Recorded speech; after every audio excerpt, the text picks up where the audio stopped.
بسم اللہ الرحمن الرحیم۔ السلام علیکم۔ جماعت ہفتہ میں خوش آمدید۔ آج ہم 7ویں جماعت کی اردو کی کتاب سریر خامہ کی نظم ایک پودا اور گھاس جو کہ صفحہ نمبر 46 پر موجود ہے پڑھیں گے۔ اس نظم کے شاعر کا نام اسماعیل میٹھی ہے، جن نے چھوٹی عمر میں ہی محکمہ تعلیمات میں ملازمت اختیار کر لی اور اردو ریڈنگ اور پرائمری کی کتابیں بھی تصنیف کی۔ مولانا شبلی کا قول تھا کہ اگر حالی کے بعد کوئی سننے کے لائق ہے تو وہ اسماعیل میٹھی ہیں۔ انہوں نے نظم و نثر نہایت سادگی اور صفائی سے لکھی۔ آپ کی نظمیں ہمیشہ عمدہ اخلاق کا درس دیتی ہیں۔ اپنی اس نظم ایک پودا اور گھاس میں بھی شاعر پودے اور گھاس کی گفتگو کے ذریعے ہماری توجہ انسانی خود غرضی کی طرف دلوانے کی کوشش کر رہے ہیں کہ آج کا انسان اتنا خود غرض ہو گیا ہے کہ وہ صرف اسی چیز کو اہمیت دیتا ہے جس سے اسے فائدہ حاصل ہو۔ آئیے ہم اس نظم کی پڑھائی کرتے ہیں۔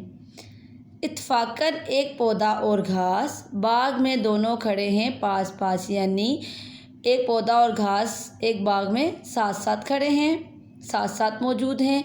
گھاس کہتی ہے اے میرے رفیق یعنی ساتھی یا دوست، کیا انوکھا اس جہاں کا ہے طریق، یعنی انوکھا عجیب جہاں دنیا طریقہ یعنی اے میرے دوست اس دنیا کا کیا عجیب طریقہ ہے ہماری اور تمہاری ایک ذات، ایک قدرت سے ہے دونوں کی حیات یعنی زندگی، یعنی اے پودے تمہاری اور میری ذات ایک ہی ہے، ہم دونوں کو ایک ہی خدا نے بنایا ہے۔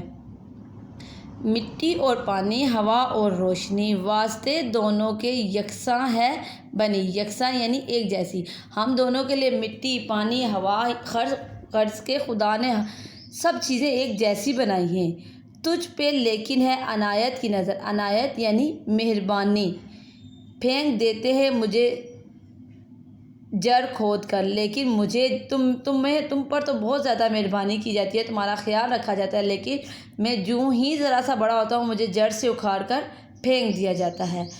سر اٹھانے کی مجھے فرصت نہیں، فرصت یعنی فراغت، اور ہوا کھانے کی بھی رخصت نہیں، یعنی میں ذرا سا بڑا ہوتا ہوں مجھے فوراً اکھاڑ کے پھینک دیا جاتا ہے۔ کون دیتا ہے مجھے یہاں پھیلنے، کھا لیا گھوڑے گدھے یا بیل نے، تو وہ کہتے ہیں کہ مجھے پھلنے پھولنے کا موقع ہی نہیں ملتا، یا پھر مجھے اکھاڑ کے پھینک دیا جاتا ہے یا مجھے کوئی جانور کھا لیتا ہے۔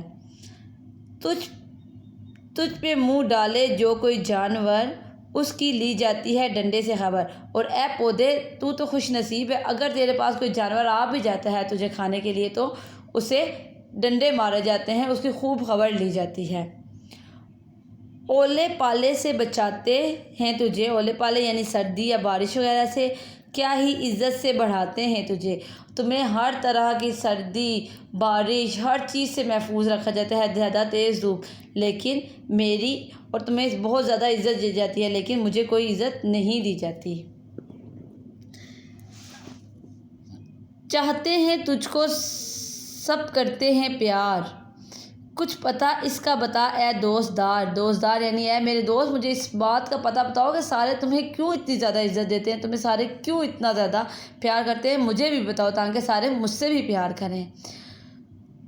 اس سے پودے نے کہا یوں سر ہلا، گھاس سب بے جا ہے تیرا گلا، بے جا یعنی بے مقصد، گلا یعنی شکایت، پودے نے اس ٹائم سر ہلایا اور کہا گھاس جو تم یہ شکایتیں کر رہے ہو، یہ جو تم مجھے بتا رہے ہو، گلے کر رہے ہو، یہ سب بے مقصد ہیں، مجھ میں اور تجھ میں نہیں کچھ بھی تمیز، تمہارے اور میرے درمیان کوئی فرق نہیں ہے، صرف سایہ اور میوہ ہے عزیز، لوگ میری اگر عزت کرتے ہیں تو اس لیے کرتے ہیں کیونکہ مجھ سے وہ لوگ سایہ حاصل کرتے ہیں اور انہیں مجھ سے پھل ملتا ہے، اس وجہ سے وہ میری خیال رکھتے ہیں۔ فائدہ ایک روز مجھ سے پائیں گے، سائے میں بیٹھیں گے اور پھل کھائیں گے۔ مجھے عزت اس لیے دی جاتی ہے کہ مجھ سے انہیں فائدہ حاصل ہوتا ہے، کیونکہ وہ میرے سائے میں بیٹھتے ہیں اور مزے کے پھل کھاتے ہیں۔ ہے یہاں عزت کا صحرا اس کے سر، جس سے پہنچے نفع سب کو بیشتر یعنی زیادہ۔ یعنی پودا گھاس سے کہہ رہا ہے کہ اس دنیا کا یہ طریقہ ہے کہ اسی شخص کو اور اسی چیز کو عزت دی جاتی ہے جس سے اسے فائدہ حاصل ہو۔ اس لیے میری ذات سے ان لوگوں کو کوئی غرض نہیں ہے، انہیں صرف اور صرف غرض ہے تو میرے پھل اور سائے سے، اس وجہ سے مجھے عزت دیتے ہیں۔ تو بچوں، ہماری پڑھائی مکمل ہوئی۔ تو بچوں، اس نظم کو پڑھنے کے بعد ہمیں کیا سبق حاصل ہوتا ہے؟ اس نظم سے ہمیں یہ سبق ملتا ہے کہ کسی بھی چیز کو حقارت کی نظر سے نہیں دیکھنا چاہیے اور خود غرضی سے اجتناب کرنا چاہیے۔ میں آپ کو اس سبق کا مختصر خلاصہ سمجھا دیتی ہوں تاکہ سوالات کے جوابات حل کرنے میں اور نظم سمجھنے میں آپ کو آسانی ہو۔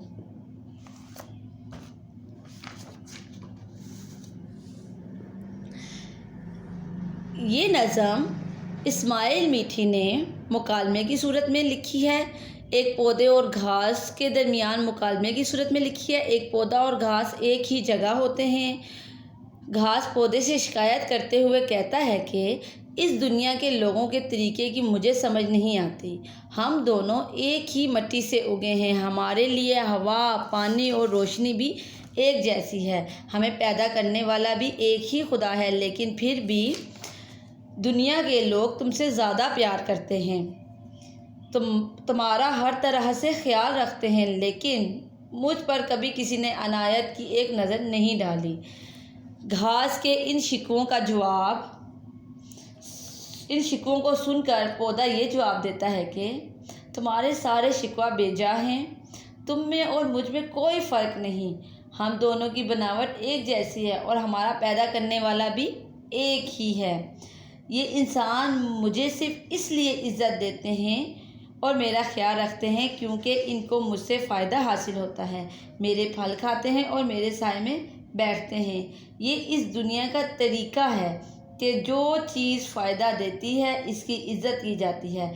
اس دنیا میں عزت کا صحرا اس کے سر پر ہوتا ہے جو چیز فائدہ دے۔ اس نظم کے مشکل الفاظ کے معنی